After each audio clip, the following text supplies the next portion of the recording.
Muy buenos días, amada Iglesia del Señor. Es un gusto conectarnos con ustedes nuevamente, dándole gracias a Dios por permitirnos llegar a sus casas. Bienvenida a las personas que se encuentran en este lugar. Vamos a orar, vamos a dar continuidad. Recordemos que estamos dando una serie de enseñanzas que hemos titulado La autoridad y poder de la palabra de Dios. Y yo quiero que tengamos en cuenta esta serie. ¿Por qué? Porque el propósito de nosotros es que podamos entender que no solamente seamos oidores de la palabra, sino que también hacedores de ella. Y decíamos como parte introductoria de que muchas personas leen la Biblia, conocen lo que la Biblia dice, pero ¿qué es lo que sucede? Sus vidas siguen siendo las mismas. ¿Y qué pasa? Que la palabra de Dios no tiene poder para transformar o para cambiar vidas, o más bien que las personas no han entendido cuál es ese poder y esa autoridad que la palabra debería tener en nosotros. Entonces, en vista de esto, pues nosotros nos hemos dado a la tarea de trabajar estas enseñanzas para afirmar ciertas cosas que creo que son importantes que nosotros conozcamos. Bueno, vamos a orar. Padre, en el nombre de nuestro Señor Jesucristo, te damos gracias a ti por este nuevo día, Dios, por este nuevo amanecer, Padre. Gracias, Señor, porque sabemos que tus misericordias son nuevas cada mañana, Dios, porque sabemos que nuestra vida está segura en ti, Señor. Padre, gracias por tu cuidado, por tu provisión. Gracias, Padre, por permitirnos disfrutar de la gracia tuya manifestada en Cristo Jesús. Señor, oramos para que donde quiera que este mensaje llegue, produzca un mayor incremento de la vida de tu Hijo, Señor. Oramos, Padre, por aquellas personas que aún no te conocen, para que puedan conocerte, que tu Espíritu Santo sea produciendo en ellas, Señor, una nueva vida, un entendimiento, un vivir diferente, Dios. Señor, creemos que esta obra que hemos hecho y que estamos haciendo continuamente proviene de ti, Padre. Gracias porque solamente somos instrumentos delante tuyo, Señor, y oramos para que donde quiera, Señor, que este mensaje sea escuchado, Dios mío, vidas sean transformadas, corazones sean rendidos a ti, Señor, y sobre todo, Señor, que la unidad de tu cuerpo, de tu iglesia, Señor, sea incrementada cada día más y más. Padre, gracias te damos a ti y oramos para que esta enseñanza, Señor, que seguimos dando, Dios mío, produzca en nosotros un mayor entendimiento, Señor, de lo que tiene el poder y tu palabra, que es Cristo en nosotros, Dios. Gracias te damos a ti. Bendecimos tu nombre, Señor, en Cristo Jesús, nuestro Señor. Amén y amén. Bueno, y estuvimos hablando, bueno, voy a tratar de resumir rápidamente, pero esta es la sexta enseñanza que estamos dando con respecto a este tema, ¿correcto?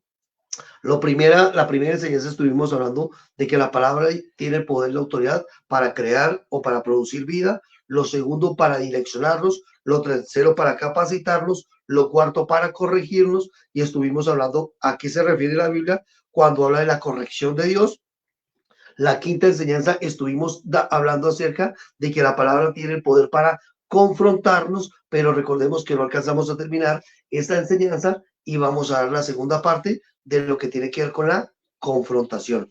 Y recordemos que decíamos que el propósito de la confrontación es que el Señor pueda evaluarnos a nosotros, o que nosotros más bien podamos evaluarnos y ponerle una balanza realmente qué es lo que está teniendo mayor influencia, mayor peso en nuestra vida. Recordemos que podríamos decir nosotros, tenemos muchos años de conocer al Señor, pero si esos años que llevamos de conocer al Señor no están produciendo en nosotros un mayor incremento de la vida del Hijo, no están produciendo en nosotros un mayor desapego en el buen sentido de la palabra por las cosas de este mundo, significa que aún todavía las cosas de este sistema están teniendo mayor influencia en nosotros. Entonces, recordemos que decíamos también que los dichos y los hechos deben coincidir. A veces hay personas en el buen sentido de la palabra que son expertas en conocer Biblia, pero dicen una cosa, pero ¿qué cosa?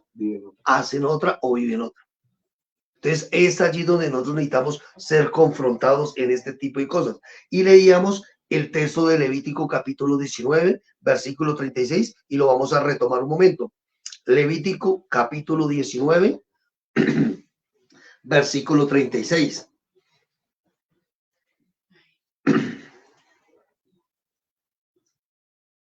Vamos a leerlo. Dice Levítico 19:36. Balanzas justas, pesas justas y medidas justas tendréis. Dice, yo Jehová vuestro Dios, que os saqué de la tierra de Egipto. Recordemos algo. Esto es algo que Dios le dice a la nación de Israel con respecto a qué, a cómo debería prácticamente comportarse, a cómo debería ser su diario vivir. Y le dice, balanzas justas, pesas justas y medidas justas. En pocas palabras, debe ser íntegro en todo lo que haga. ¿Sí? Eso es lo que Dios le estaba diciendo. Esto es lo que nosotros necesitamos entender precisamente como iglesia o como hijos de Dios. Entonces, hace 8 días dijimos como primer punto qué medidas deberían ser evaluadas en cada uno de nosotros. Hay cosas que Dios tiene que, nosotros, perdón, necesitamos estar evaluando qué cosas realmente están teniendo mayor peso en la vida de nosotros. Y estuvimos hablando de algunas que no las voy a retomar, pero si usted las quiere retomar con mucho gusto, la enseñanza anterior la puede escuchar. Y terminamos leyendo un texto bíblico que está en Daniel, donde dice, Daniel 5:27, donde dice la palabra tekel, ¿sí? No sé si se acuerdan. Tekel, ¿qué significa? Dice, pesado has sido en balanza y fuiste hallado falso. Nuestro Dios es un Dios que pide cuentas. Recordemos algo, hay una escritura que Nabucodonosor ve en un sueño y pide esa interpretación. Y hay una palabra, y esta palabra que es la que tiene que ver en colación con el tema que estamos tratando, precisamente la palabra tekel, que dice, pesado ha sido en balanza y fuiste hallado falso. En pocas palabras, voy a decir lo siguiente. La Biblia dice que Dios no da por inocente al culpable. La Biblia enseña que al que más se le da, más se le demanda. El propósito de Dios en nosotros no es que tanto nosotros estamos conociendo de Él, sino que tanto de Dios o de Cristo realmente Él puede encontrar en nosotros. Porque de eso se trata la vida de fe de un hijo de Dios. De eso se trata lo que muchos llamamos cristianismo. Si vamos a hablar de cristianismo, hablemos de qué tanto de Cristo hay en cada persona, no qué tanto conocimiento bíblico. No qué tanto tiempo llevamos de conocerle al Señor, no qué tanto estamos haciendo, qué tanto estamos dando, cuántos sacrificios hacemos. No, de eso no se trata precisamente. Cuando Dios da este veredicto con Nabucodonosor, le dice, pesado ha sido en balanza y fuiste hallado falso. En pocas palabras, es como si Dios hubiera hecho un escáner o una introspección en la vida de él y se dio cuenta que lo que había en él, ¿qué cosa era? Falsedad. Y esto es lo que yo quiero que nosotros podamos entender. La confrontación de Dios en nosotros necesita, lo primero les decía yo, que necesitamos evaluar qué cosas o qué medidas realmente están teniendo más peso en nosotros. Lo segundo de la confrontación es que la confrontación de Dios nos ubica a nosotros en el lugar correcto. ¿Y por qué digo en el lugar correcto? Porque miren, necesitamos entender como iglesia que ninguna persona dentro del cuerpo de Cristo, independientemente del don ministerial, independientemente del don espiritual o independientemente del don que Dios le haya dado a esta persona en la vida, lo hace superior a otro. ¿Sí? Nadie puede dentro del cuerpo de Cristo considerar que es superior a otra porque hace algo para Dios o porque tiene una asignación o porque tiene un don específico de parte de Dios. Dentro del cuerpo de Cristo, todos tenemos el mismo valor, tanto hombres como mujeres. Tanto aquella persona que sirve en, digamos, o preside como ministro, como la persona que está sirviendo en la puerta como guía. Todos para el Señor tienen el mismo valor. Es más, yo creo que la persona que se enorgullece porque tiene un don ministerial o un don espiritual, voy a decirle algo, tenga cuidado. ¿Por qué? Porque al que más se le da, más se le demanda. Los dones, las habilidades que el Señor nos da, no son para enseñorearnos de nadie, sino para ministrar y edificar el cuerpo. Y precisamente la confrontación de Dios a nosotros lo que hace es ubicarnos en el lugar correcto. ¿Y cuál es el lugar correcto? Es que simplemente nosotros no somos dueños de nada. Somos administradores o somos mayordomos de aquello que Dios nos ha dado. Por eso la Biblia dice, ninguno tenga más alto concepto de sí que el que debe tener, sino piense de sí con cordura. Y esto es importante. cuando Dios viene a confrontarnos, nos viene y nos dice, mire, lo que usted es, lo que usted hace y lo que usted tiene, no es por usted, sino es por mí, por mi gracia. No hay razón alguna para que nosotros creamos que somos dueños de algo. Y eso es lo que hace la confrontación. ¿Qué hace? Nos ubica en el lugar correcto. ¿Ustedes sí se acuerdan lo que dice Génesis capítulo 11 con respecto a la Torre de Babel? ¿Por qué Dios decidió destruir la Torre de Babel?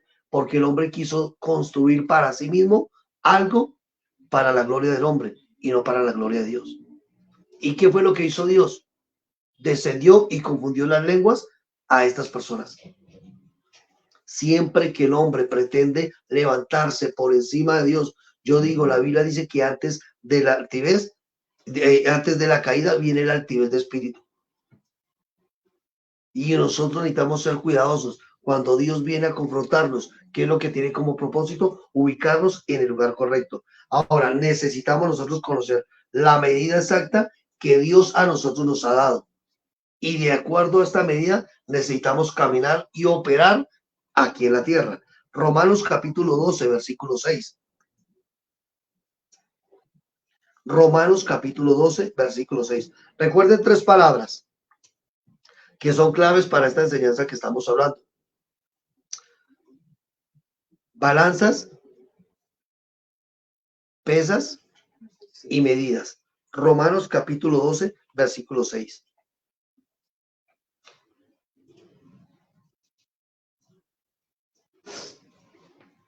Dice, ¿cuáles fueron las tres palabras que dijo ahorita? Pesas. Balanzas, pesas y medidas. Recuerden que todo esto tiene como propósito crear igualdad, ¿sí? O de una u otra forma determinar el avance de algo, el incremento de algo en lo que está haciendo, ¿correcto? Dice, de manera que teniendo diferentes dones, según la gracia que nos es dada, si el de profecía, úsese conforme a qué cosa? A la medida de la fe. Mire, necesitamos entender algo. Dios a cada uno de nosotros nos ha dado una medida de fe. A todos nos ha dado una medida de fe. ¿Y por qué decimos que úsese de acuerdo? Dice que ese don que Dios le ha dado debe usarlo conforme a la medida de la fe, porque no todos tenemos la misma fe, en el buen sentido de la palabra. Aunque tenemos la fe del Hijo, no todos estamos ejerciendo la misma fe. Y yo no puedo pretender que otro haga lo que yo hago, y si no lo hace, le digo es que esta persona no tiene fe, sino que de acuerdo a la medida de fe que Dios le ha dado a cada uno, necesita ¿qué cosa? Utilizar el don que Dios le ha dado. Ahora, ¿a qué voy con esto? Nadie puede decir dentro del cuerpo de Cristo que Dios no le ha dado una medida de fe. ¿Por qué? Porque la Biblia es clara cuando dice que Dios a nosotros no nos da su espíritu por medida, sino la da de una forma completa. Y esto necesitamos entenderlo. El Espíritu Santo a cada hijo de Dios le fue dado en plenitud, de manera completa. Y en el Espíritu Santo, ¿qué encuentra usted y qué encuentro yo? La Biblia me habla en Gálatas 5, capítulo 22 y 23. Algo encontramos por parte del Espíritu Santo. ¿Y qué es? El fruto. La Biblia me dice en Romanos capítulo, 1 Corintios capítulo 12, ¿qué encontramos nosotros por medio del Espíritu Santo? Los dones. Sí, 1 Corintios capítulo 12 y Romanos y Gálatas capítulo 5, versos 22 y 23. Entonces, démonos cuenta, o sea, si todos tenemos una medida de fe, de acuerdo a esa medida de fe, nosotros debemos vivir, o de acuerdo a esa medida de fe, nosotros tenemos que caminar. Ahora, mire lo que dice, pero nosotros no nos, perdón, en 2 Corintios 10, 13. 2 Corintios 10, 13. Voy a leer dos versiones, la Reina Valera y la Dios habla hoy, pero voy a empezar leyendo la Reina Valera. 2 Corintios capítulo 10, versículo 13. Dice así, pero nosotros no nos gloriaremos desmedidamente, sino conforme a la regla que Dios nos ha dado por medida, para llegar también hasta vosotros. Y la Dios habla hoy, dice de esta forma, nosotros no vamos a gloriarnos más allá de ciertos límites. Dios es quien señala los límites de nuestro campo de trabajo y Él nos permitió llegar hasta ustedes en Corinto. En pocas palabras, todos tenemos un campo de acción dado por Dios para expresar la nueva vida que nos ha sido dada. Y el apóstol Pablo decía, mire, yo no voy a ir más allá de donde tengo que llegar con ustedes.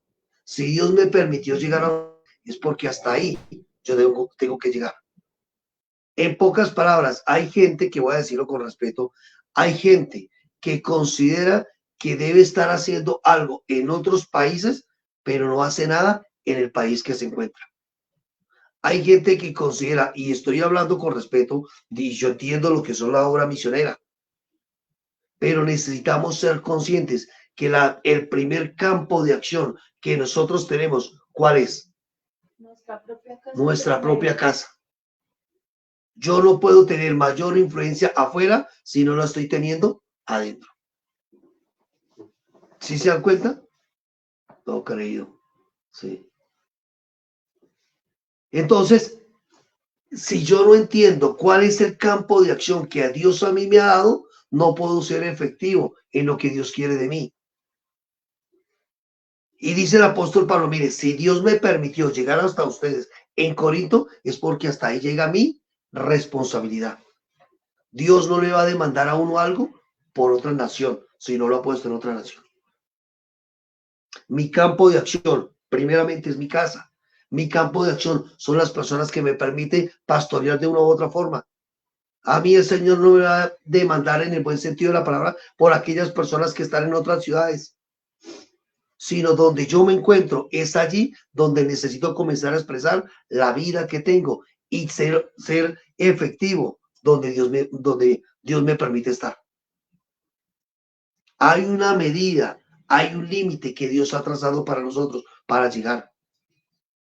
Mire, hemos conocido casos de hombres que dejan sus hogares por supuestamente, entre comillas, irle a servir al Señor. Personas que dicen, yo le voy a servir al Señor y no son diligentes en proveer para su casa, pero sí están proveyendo para un lugar específico. La Biblia, ¿qué dice al respecto? El que no provee para los suyos es peor que un incrédulo. ¿Y qué cosa? Ha negado la fe. Por eso el primer campo de acción que tenemos nosotros, y recuerda el propósito de esta enseñanza, es ser confrontados para ser ubicados en el lugar correcto. Dios quiere que nosotros no vayamos donde primero Él no nos ha mandado.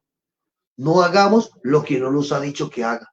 Pero lo que sabemos que tenemos que hacer, donde debemos operar, necesitamos hacerlo de manera diligente. Perdón. Entonces decía, todos tenemos un campo de acción que nos ha dado Dios. Ahora la pregunta, ¿conocemos nosotros cuál es ese campo de acción? Y estamos operando en legitimidad en este campo, en este lugar, porque es que de eso se trata. Poder entender eso. Mire lo que dice Efesios capítulo 4, verso 7. Efesios capítulo 4, versículo 7. Acá hay otra medida que Dios le ha dado a la iglesia. ¿Y cuál es esta medida? Dice, pero a cada uno de nosotros fue dada la gracia conforme a la medida del don de Cristo. Hay una medida del don de Cristo en cada hijo de Dios. ¿Sabe qué significa esto? Ninguna persona puede decir que es inefectiva delante de Dios. Todos tenemos una medida de Cristo y de acuerdo a esta medida de Cristo necesitamos comenzarla a desarrollar en nosotros, a que esa medida sea incrementada, que vaya creciendo, que vaya en aumento.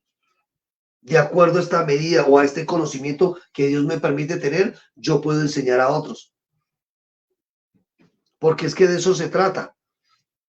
Efesios 4, mírenlo, aquí está. Efesios 4:13 dice, hasta que todos lleguemos a la unidad de la fe y del conocimiento del Hijo de Dios, a un varón perfecto, a la medida de la estatura de la plenitud de Cristo. No dice que hasta que uno solo llegue. Mire, voy a decir algo. no hay razón para jactarnos en conocer algo y no enseñarnos a otros. Es nuestra responsabilidad enseñar. Es nuestra responsabilidad poder compartir aquello que por gracia hemos recibido de parte del Señor. ¿Por qué? Porque dice que esto es hasta que todos lleguemos a la unidad de la fe y al conocimiento del Hijo de Dios, a un varón perfecto y a la medida de la estatura de la plenitud de Cristo. La medida perfecta en nosotros no está determinada por este sistema de pensamiento. Lo que lo mide a usted delante de Dios como una persona efectiva no es lo que este mundo dice. Porque tristemente este mundo define a las personas por si es por las redes, por los likes que tiene, por los seguidores que tiene y si está ganando en las redes.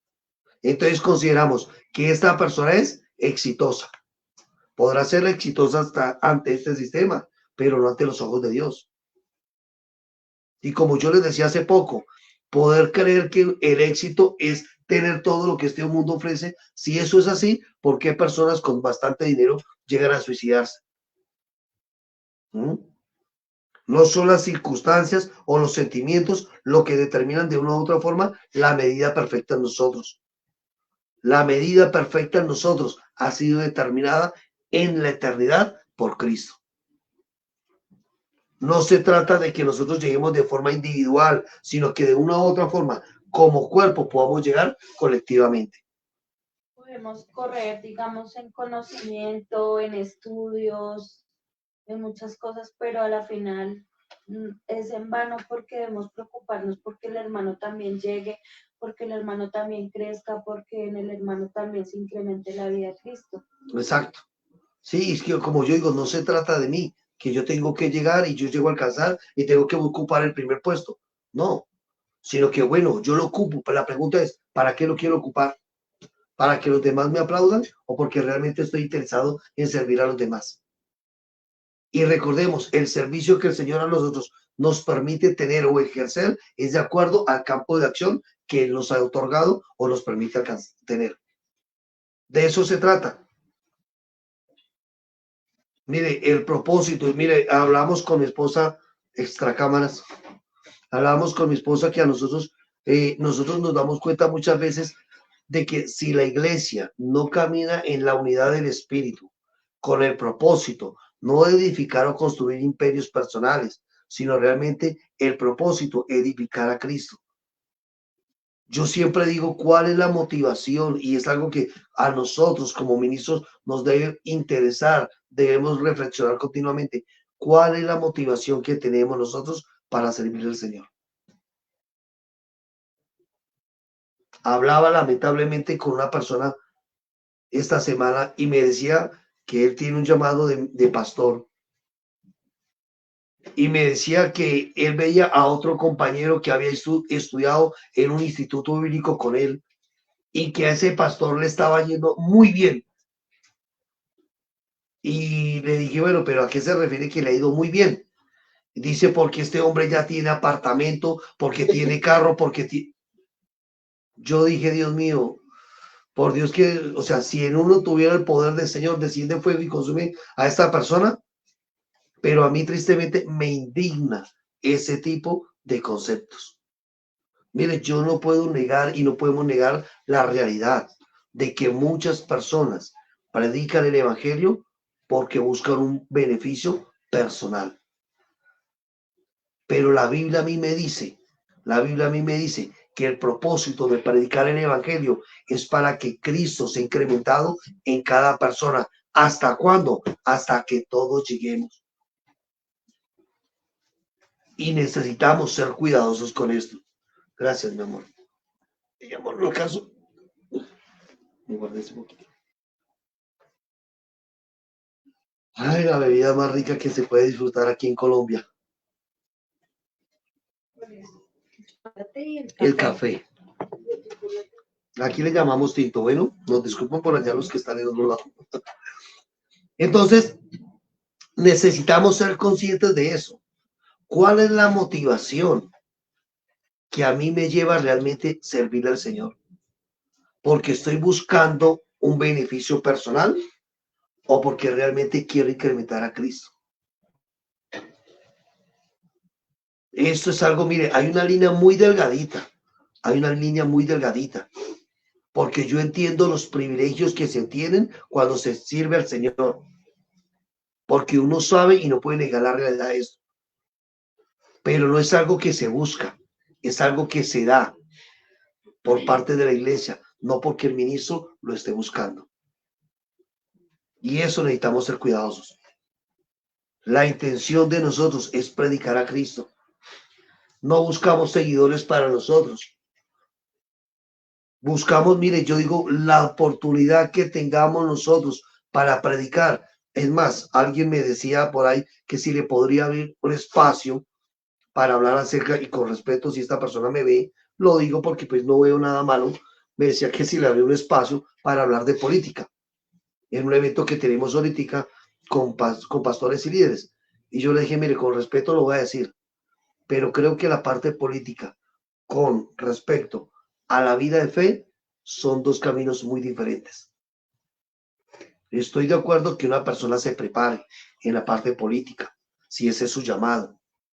Ejerza la política de forma honrosa, pero no pretenda uno politicar la fe, porque eso no es posible. Eso es mezclar el evangelio. A nosotros como ministros, como hijos de Dios, nos ha llamado a predicar a Cristo, el evangelio. Yo voy a decir algo con respeto, pero yo no concibo cómo un pastor se dedica a la política cuando realmente el mayor llamado que debe tener es enseñar y predicar a Cristo. Escuché, no sé qué tan cierto sea, que una vez le preguntaron a Billy Graham y le dijeron que si a él no le gustaría postularse como presidente de los Estados Unidos. No sé qué tan cierto sea. Y él dijo lo siguiente: yo no me rebajaría a ser presidente de los Estados Unidos. Y eso fue tema polémico para este hombre. Pero él entendió que mayor honra y con respeto a las personas que ejercen un grado político o algo, pero mayor honra tiene aquel que ministra la palabra del Señor. Eso tiene mayor peso para nosotros. Si usted es político, ejérzalo de forma honrada, de forma transparente, de forma correcta. Si a eso Dios nos llamó. Pero si usted es un ministro del Señor, no se desenfoque y entienda que mayor honra hay en edificar a Cristo en los demás. Decía un pastor que trabajó para la NASA, ¿sí? Un pastor que admiro mucho, maestro de la palabra, claro, ¿no? Y decía lo siguiente, que él tuvo la oportunidad de, con el trabajo y el conocimiento de él, hacer que algunas personas pudiesen llegar a la luna, pero que ahorita como ministro del Señor tiene el mayor privilegio de poder llevar personas al cielo. Y eso tiene mayor peso o mayor trascendencia. Miren, no hay nada más glorioso saber que una persona que estaba en la potestad de las tinieblas ahora ha sido trasladada al reino de su amado Hijo. No hay nada más honroso, más satisfactorio para uno saber que una persona que vivía en este mundo sin propósito, sin sentido de vida, que ahora tiene un sentido y un propósito de vida en Dios. No hay nada más honroso de ver hogares, de ver vidas que viven y caminan en pro de lo que el Señor ha determinado para ellos, que antes vivían para sí mismos. Entonces, eso yo creo que necesitamos poner en balanzas. Eso necesitamos entender nosotros cada día. ¿Cuál es la medida de fe que nosotros estamos edificando de Cristo como ministros en la iglesia? ¿Cuál es la medida de fe como nosotros, como congregantes, se está incrementando en nosotros? ¿La medida de Cristo o la medida de nosotros mismos? Es más, con respeto voy a decir, hay personas que tienen más las medidas de jóvenes que la medida de Cristo. Hacen lo que el pastor les dice, aunque eso esté en contra de los principios de Dios para él. Porque, vuelvo le digo, nosotros no nos podemos mover por emociones. La iglesia necesita moverse y más adelante vamos a hablar de esto, lo que son convicciones. Yo me acuerdo que yo muchas veces hacía cosas porque a mí me mandaban, porque creía que era lo correcto, aunque cuando ya me di cuenta que no era correcto, dije, como dijo el apóstol Pablo en Gálatas 1:10, o busco el favor de los hombres o busco el favor de Dios. Porque si todavía agradara a los hombres, no sería siervo de Cristo. Segunda Tesalonicenses, y me disculpan si estoy siendo drástico o duro con alguien, pero pues creo que no es mi intención herir susceptibilidades. Segunda de Tesalonicenses, primera de Tesalonicenses, capítulo 2, verso 16.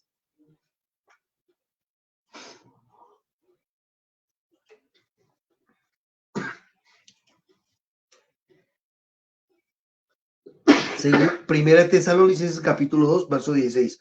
Miren lo que dice, impidiéndonos hablar a los gentiles para que estos se salven.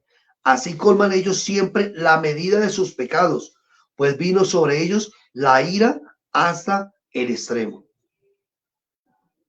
Mire, ¿hay oposición cuando se predica a Cristo? Sí. Y la iglesia del primer siglo no fue ajena a la persecución que tenía por causa del evangelio. Es más, los que más se oponen al evangelio son los religiosos, o a la verdad de Cristo son los religiosos. A las personas que se les mueve el sistema religioso, mire, a nosotros nos llaman de herejes. A nosotros nos dicen que no estamos en la verdad. ¿Por qué? Porque voy a ser muy sincero. El propósito de Dios no es que el hombre construya templos como lugares, sino que entendamos que el templo es la iglesia del Señor, es cada persona. Y no estoy en contra de que se edifique un lugar. Estoy en contra, es que la mayor ingreso de recursos se gasten en los lugares antes que en las personas. Pero mire lo que dice, impidiéndonos hablar a los gentiles para que estos se salven. Así colman ellos siempre la medida de sus pecados, pues vino sobre ellos la ira hasta el extremo. Mire, debemos evaluar qué está teniendo mayor incremento en nosotros, nuestra alma o Cristo, nuestros deseos o la voluntad de Dios. Que lo que yo haga, siempre lo haga porque sea Dios quien me esté guiando a hacerlo. Miren, no justifiquemos un mal proceder por causa de justificarnos que nuestro cuerpo no ha sido redimido.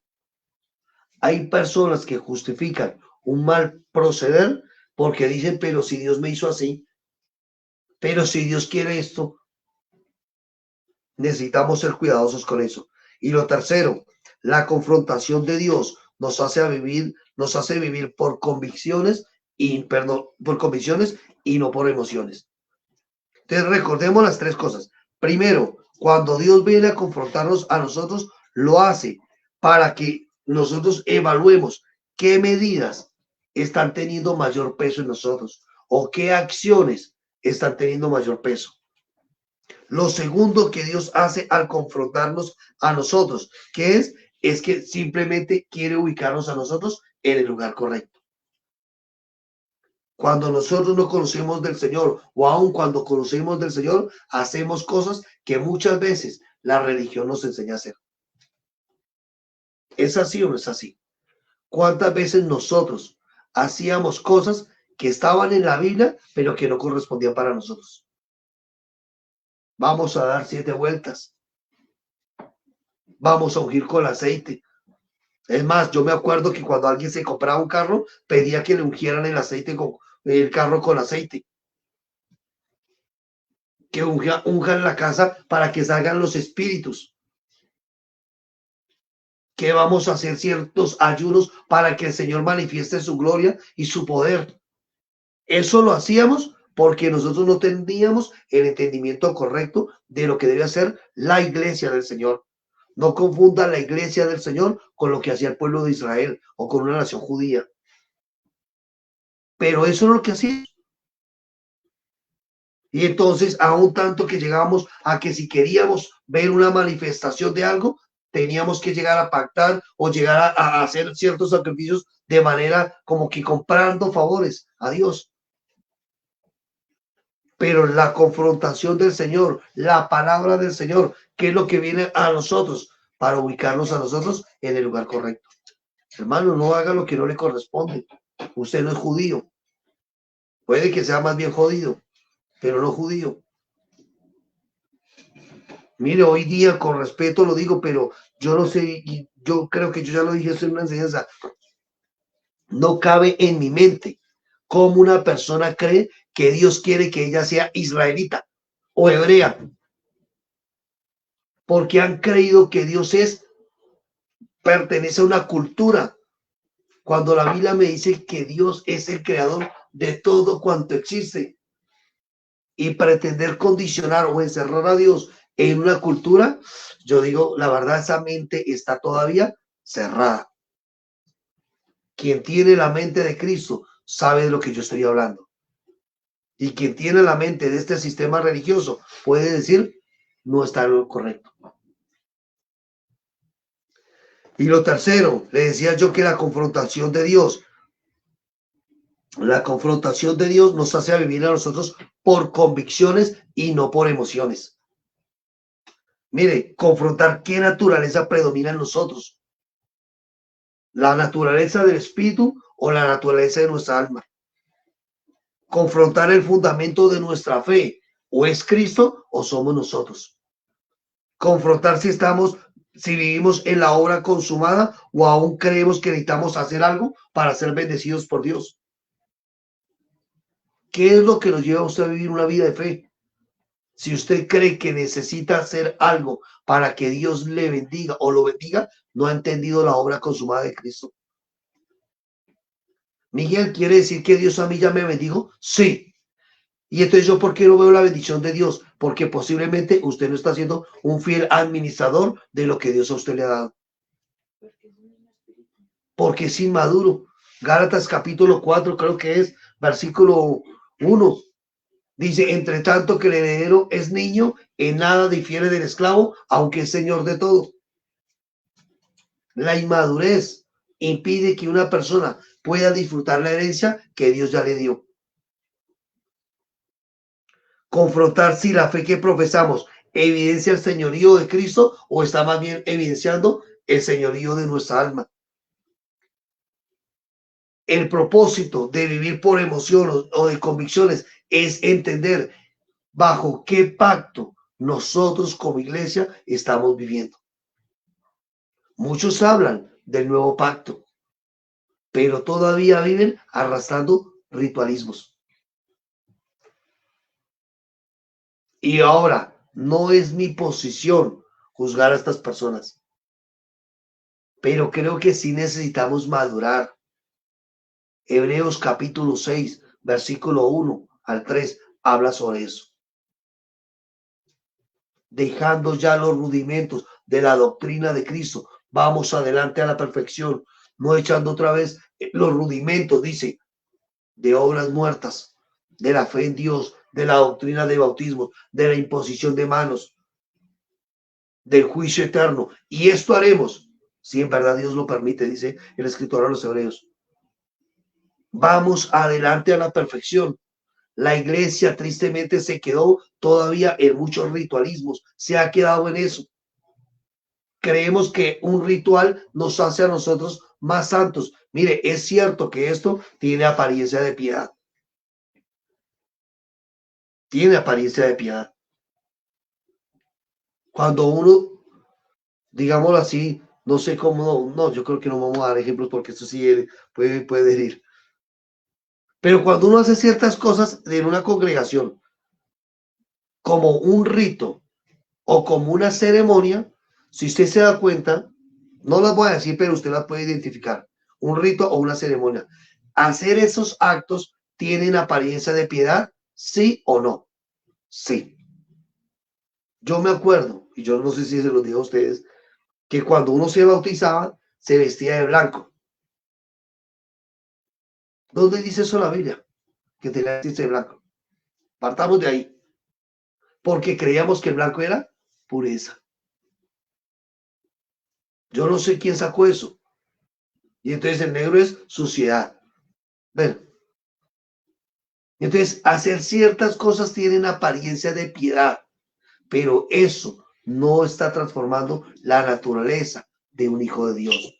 El cambio de nosotros como iglesia o como hijos de Dios es de adentro hacia afuera, por el Espíritu que a nosotros nos habita, por la nueva vida que a nosotros nos ha sido dada. No es un rito externo lo que hace que yo sea mejor delante de Dios. Y por eso necesitamos ser confrontados. ¿Cuál pacto realmente nosotros estamos viviendo? ¿Un pacto nuevo o un pacto antiguo? Dime, amor. Pero a causa de esos ritos, por eso es que la iglesia se ha dividido. Total, sí. Los ritos, todo ese tipo de cosas, producen son divisiones. Por los dogmas. Mire, es que vuelvo, le digo, mire, las doctrinas muchas veces son más mandamientos o interpretaciones de hombres. Dios no se contradice en nada. Dios no se contradice en nada. Pero cuando el hombre se contradice muchas veces es porque es el hombre que está metiendo sus manos allí. Y quiero que miremos algunos ejemplos de confrontaciones bíblicas, porque quiero acabar este tema.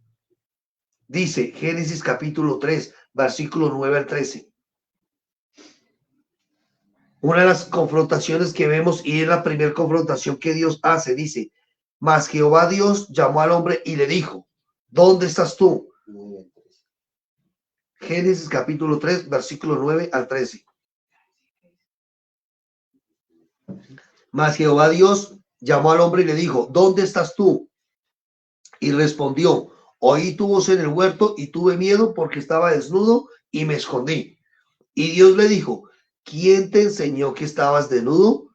¿Has comido del árbol de que yo te mandé no comieses? Y el hombre respondió, la mujer que me dice por compañera me dio del árbol y yo comí.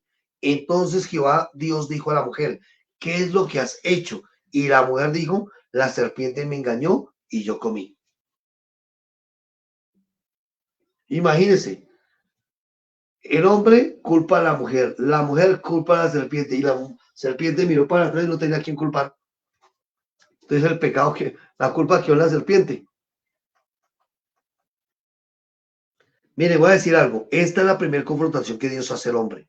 Pero estas tres preguntas definen en gran medida el enfoque de la vida de una persona. La primera pregunta que le haces es, ¿dónde estás tú? Pregunto, ¿será que Dios no sabía dónde estaba Adán? Sí sabía. Entonces, ¿por qué Dios tiene que preguntarle a Adán, ¿dónde estás tú?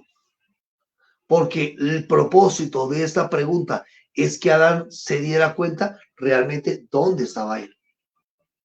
¿Está donde Dios lo puso o está donde él quiso estar?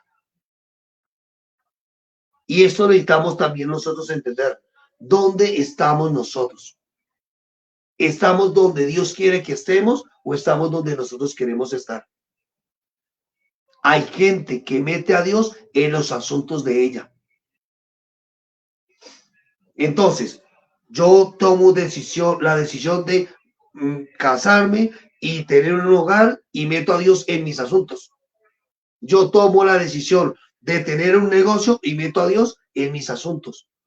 Yo tomo la decisión de adquirir un bien y meto a Dios en mis asuntos. Y recordemos, Adán no era para que estuviera en los asuntos de él, sino que fue puesto para estar en los asuntos de Dios. Y la segunda pregunta que le hace es, ¿quién te enseñó que estabas desnudo? ¿Acaso ellos tenían algún traje antes? ¿Quién te enseñó que estaba desnudo? Y yo creo que ustedes sí se acuerdan de qué estaban vestidos ellos realmente. De pureza. De la gloria de Dios. La gloria de Dios era lo que cubría la desnudez del hombre. Por eso ellos fueron destituidos de esa gloria. Cuando la gloria de Dios se pierde en ellos, ellos pueden ver su desnudez del cuerpo. Por eso, mire, vuelvo y digo, nosotros necesitamos entender en el buen sentido de la palabra, cuando dice, ¿quién te enseñó que estaba desnudo? Es, ¿cuál es el traje en el buen sentido de la palabra que nos identifica a nosotros como hijos de Dios? ¿Somos portadores de su gloria o somos portadores de nuestra gloria? Queremos, como diríamos, queremos ser los titulares de noticias o queremos más bien que sea Dios quien sea glorificado donde quiera que estemos. Y lo tercero le dice, ¿qué es lo que has hecho? Tremendo. ¿Qué es lo que has hecho? Y la pregunta que yo diría en este caso con respecto a nosotros, si Dios a nosotros nos pregunta, ¿qué es lo que has hecho? ¿Qué es lo que nosotros hemos hecho con lo que de Dios hasta el día de hoy hemos recibido? ¿Qué es lo que nosotros hemos hecho como iglesia con lo que Dios a nosotros nos ha dado o con las personas que nos ha entregado? ¿Qué es lo que nosotros hemos hecho? Mire, voy a decirlo, si nosotros hemos hecho de las personas que nos entrega, nos hemos enseñoreado, tengamos cuidado con eso. Si lo que hemos hecho, personas que nos sirvan a nosotros y no que representen a Cristo donde quiera que estén, tengamos cuidado.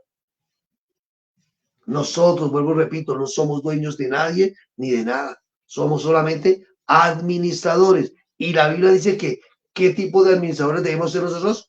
Fieles administradores. La sinceridad en responder realmente determinará un vivir diferente para nosotros. Lo primero es, ¿dónde estamos? Lo segundo, ¿quién nos ha enseñado? Y lo tercero, ¿qué es lo que estamos haciendo con eso? Y vamos ahora sí, la segunda confrontación que vemos, Josué capítulo 24. Este texto, muchas personas lo utilizan. Y más que Josué 24:15. Eso lo tienen hasta en un, ¿cómo se llama eso? Un mural. Bueno, dice así, ahora pues, temed a Jehová y servirle con integridad y en verdad. Josué 24, versículo 14 al 16. Dice, ahora pues, temed a Jehová y servirle con integridad y en verdad, y quitad entre vosotros los dioses a los cuales sirvieron vuestros padres al otro lado del río y en Egipto, y servid a Jehová. Verso 15. Y si mal os parece servir a Jehová, escogeos hoy a quien sirváis, si a los dioses a quienes sirvieron vuestros padres cuando estuvieron al otro lado de Egipto, o a los dioses de los amorreos en cuya tierra habitáis. ¿Pero qué dice? Pero yo y mi casa serviremos a Jehová. Entonces el pueblo respondió y dijo, nunca tal acontezca que dejemos a Jehová para servir a otros dioses. Démonos algo. Viene Josué, hace una confrontación con el pueblo de Israel. Y ellos se encontraban en una tierra pagana en el momento. Y les dice, mire, estar en este lugar los ha llevado a ustedes a mezclarse con ellos, a mimetizarse, a aprender las costumbres y a vivir las costumbres de estos pueblos. Pero ustedes necesitan algo, escoger a quién realmente le van a servir, a quién ustedes quieren representar, al Dios que los sacó de Egipto para que le sirvieran a él, o al Dios al que los egipcios les sirven, o al Dios de los amorreos. El pueblo de Israel es confrontado precisamente en esto. Mire, el servicio a Dios en aquel entonces requería sacrificio, requería entrega, requería obediencia y requería disposición. Cuando hablaban de servir, esto tenía que ver con servicio. ¿Cómo le estamos nosotros sirviendo a Dios en este tiempo? Si nosotros hablamos de que somos servidores del Señor, porque eso es lo que somos todos, la iglesia es servidora del Señor, representante del Señor, donde quiera que va. La pregunta es, ¿le estamos sirviendo a Dios o más bien nos estamos sirviendo de Dios? Eso necesitamos continuamente ser confrontados en esto. O le estamos sirviendo a Dios, que mi vida lo está representando a Él donde quiera que yo voy, o más bien yo estoy buscando servirme a Dios, porque tristemente ese es el evangelio que hoy día enseña. venga para que Dios le sane, para que Dios lo cure, para que Dios le prospere, para que Dios le dé, para que Dios y para que Dios, porque Dios es el servicio suyo. Y cuando no vemos esto como una realidad en nosotros, viene la frustración y viene el desencanto. Y además decimos, Dios es mentiroso. Los profetas continuamente confrontaban a la nación de Israel. Jesús tuvo que confrontar a sus discípulos en un momento específico. Jesús confrontaba al sistema religioso, como eran los fariseos y los saduceos de aquel entonces. El Señor continuamente está confrontando a su iglesia. Pero ¿cuál es la confrontación del Padre hoy en día para nosotros como iglesia? Mire, y voy a concluir con estas 5 cosas. Bueno, no voy a concluir, voy a decir 5 cosas. ¿Cuál es la confrontación del Padre para nosotros? Primero, para alinearnos a su propósito. Dios a usted y a mí nos confronta para que nos alineemos al propósito de Él, no al nuestro. Lo segundo, para concientizarnos de nuestras acciones. ¿Qué estamos haciendo?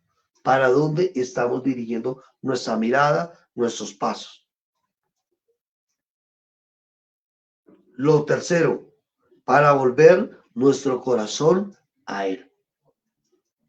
Mire, es fácil decir que amamos a Dios, pero como dicen por ahí, nuestros hechos niegan la evidencia de este amor. Dios quiere, mire, antes que sus acciones, Dios quiere su corazón y Dios quiere mi corazón. Recuerde lo que dice Proverbios, dame, hijo mío, tu corazón. Y luego, ¿qué sigue? Y miren tus ojos mis caminos. Un corazón rendido a Dios, ¿sabe qué puede ver? El camino de Dios de forma correcta. Hay gente que no sabe qué decisión tomar en la vida. Y cuando usted no sabe qué decisión tomar, ¿sabe qué pasa? ¿O qué podría llegar a vencer eso? Que simplemente el corazón suyo no está completamente rendido al Señor.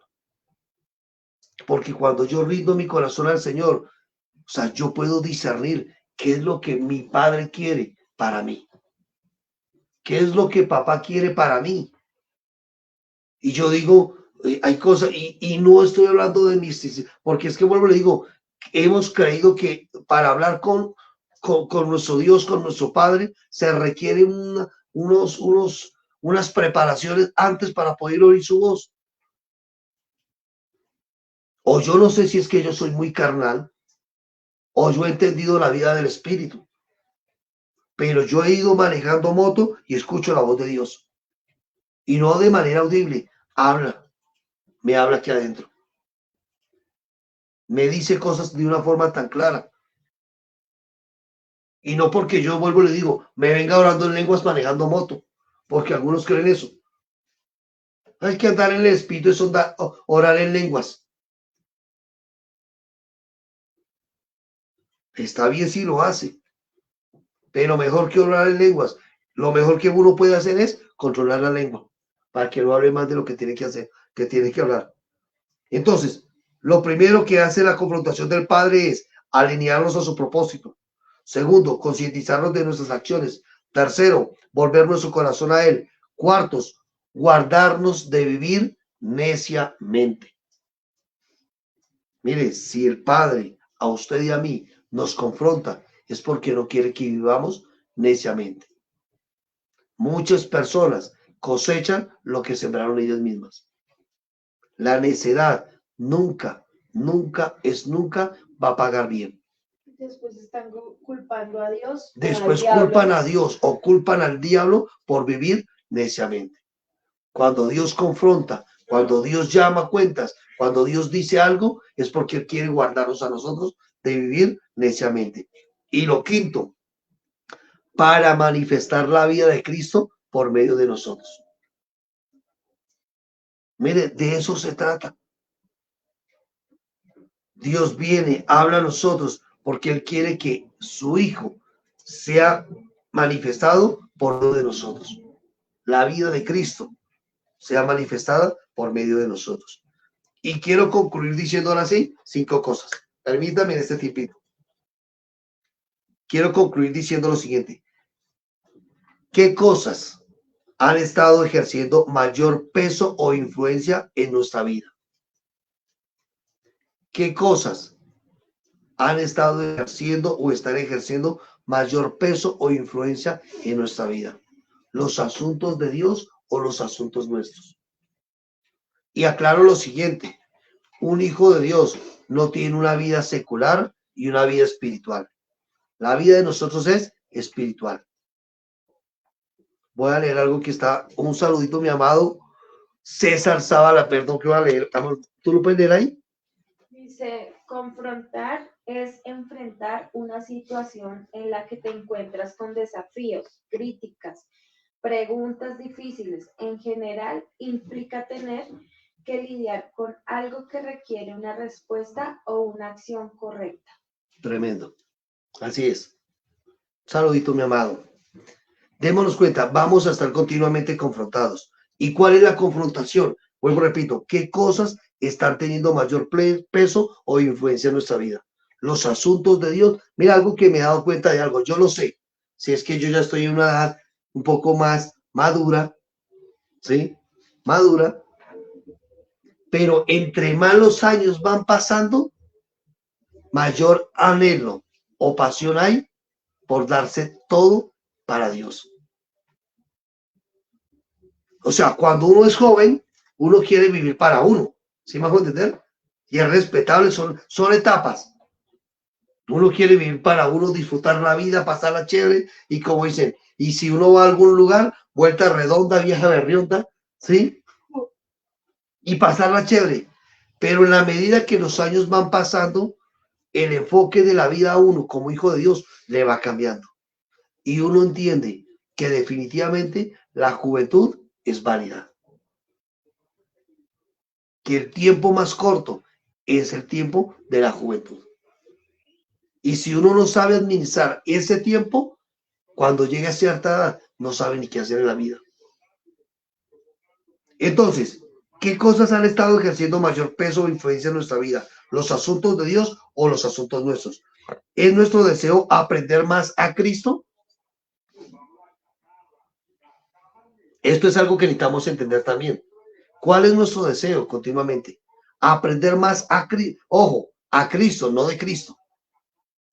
Yo necesito aprender más a Cristo. Tercero, hemos reconocido que somos mayordomos y no dueños de todo lo que hemos recibido. Esto es algo que necesitamos continuamente a recordar. Cuarto, estamos dispuestos a ser protagonistas del actuar de Dios, o solamente vamos a ser nosotros espectadores. En el buen sentido de la palabra, yo digo, joven, jovencita, hombre o mujer, miren, si ha de desgastar su vida, desgástela para el Señor. Porque entre más usted se entregue, y mire, yo creo que no hay mayor satisfacción, vuelvo y le digo, que uno ser instrumento del Señor para llevar a cabo el propósito de Él en la vida de otro. Eso tiene mayor peso. Y es más, eso tiene trascendencia eterna. Y cuando Dios confronta, lo hace porque nos ama. ¿Saben por qué? Porque Proverbios capítulo 27, verso 5 dice lo siguiente: mejor es reprensión manifiesta que amor oculto. Yo ya me parezco al que se la pasaba aquí hablando. ¿Sí? Mejor es reprensión manifiesta que amor oculto. Proverbios 27, 5. Recordemos, la confrontación de Dios, la confrontación de papá, es para que nosotros nos ubiquemos en el lugar correcto. Amén. Ese es nuestro propósito. Entonces, esto era lo que quería enseñarles con respecto a la confrontación. Y la próxima enseñanza, porque la verdad todavía hay harto que hablar sobre estos temas, vamos a seguir dando continuidad a esta serie, ¿sí? Vamos a hablar dentro de 8 días, algo también que considero importante. Vamos a orar. Padre, en el nombre de nuestro Señor Jesucristo, te damos a ti gracias, Dios. Gracias por amarnos, por bendecirnos y por permitirnos, Señor, poder ser confrontados con tu palabra. Esa palabra que produce, Dios mío, un despertar en nosotros, una sensibilidad en nuestro espíritu, Señor, para vivir como es dignos de hijos tuyos, Señor, agradándote en todos, llevando fruto en toda buena obra. Señor, queremos crecer cada día en el conocimiento de tu voluntad, Padre. Señor, para que de una u otra forma, Señor, afirmados y arraigados en el amor tuyo, seamos plenamente y capaces de comprender con toda la iglesia, Señor, cuál es la anchura, la longitud, la altura y la profundidad del amor tuyo que excede todo conocimiento, Dios.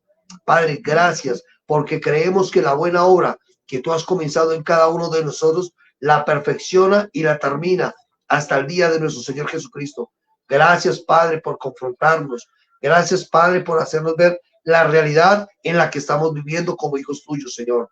Dios mío, no queremos incluirte a ti en nuestros asuntos, sino que queremos nosotros estar incluidos continuamente en los asuntos tuyos, Dios.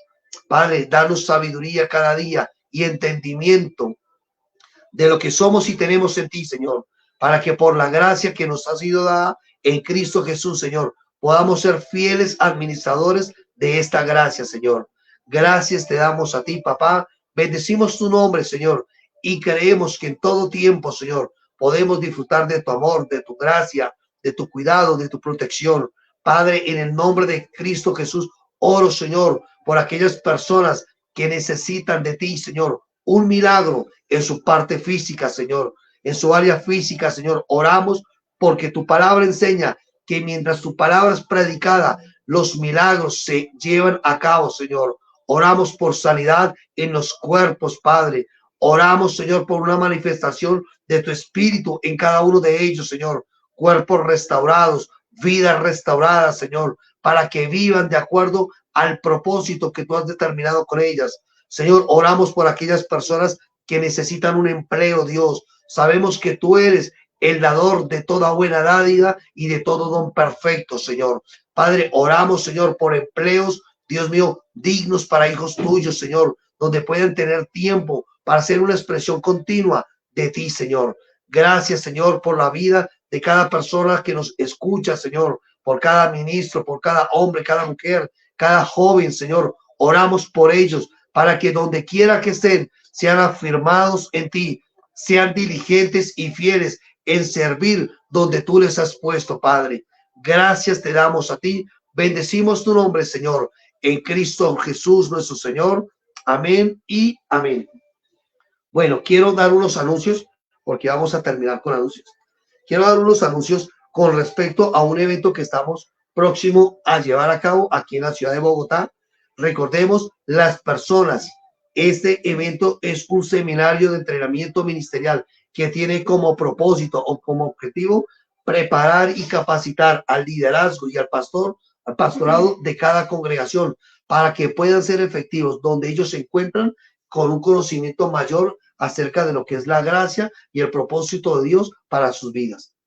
Entonces queremos extenderles el viernes 20 de octubre y sábado 21 de octubre. Tenemos un evento aquí en la ciudad de Bogotá. Les extendemos la invitación a aquellas personas que saben que pueden ir. Mire, si usted es pastor, voy a decirle algo y se lo digo con respeto. Si usted es pastor, entienda que la asignación que Dios le dio no la puede llevar a cabo usted solo. Entonces, rodéese de un equipo de hombres, de mujeres, de liderazgo, de servidores y llévelos junto con usted para que sean preparados, sean capacitados en temas para que en común como iglesia podamos ser efectivos. Estamos hablando precisamente acerca de las riquezas de la gracia. Y es importante que la iglesia pueda entender este tema de una forma clara, de una forma detallada, lejos de todo concepto denominacional o doctrinal, sino más bien algo que viene desde la palabra.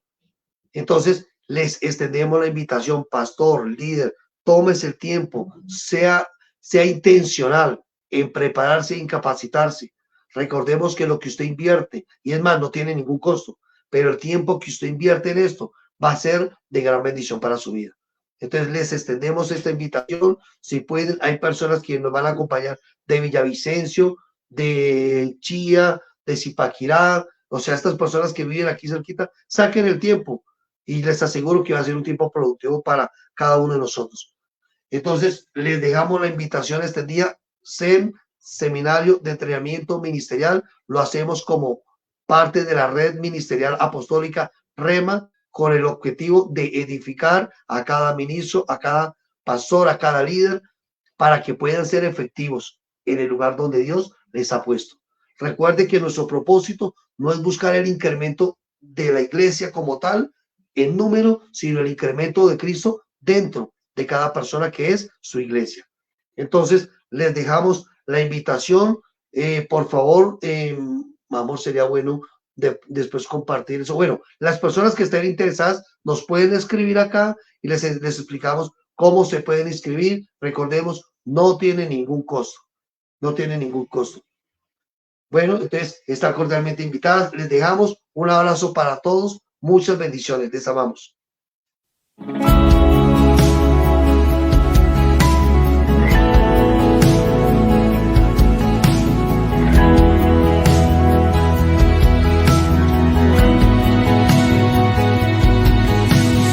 Dios que habita la eternidad, has manifestado tu verdad, nos regocijamos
Estamos absorbidos por tu verdad, Señor.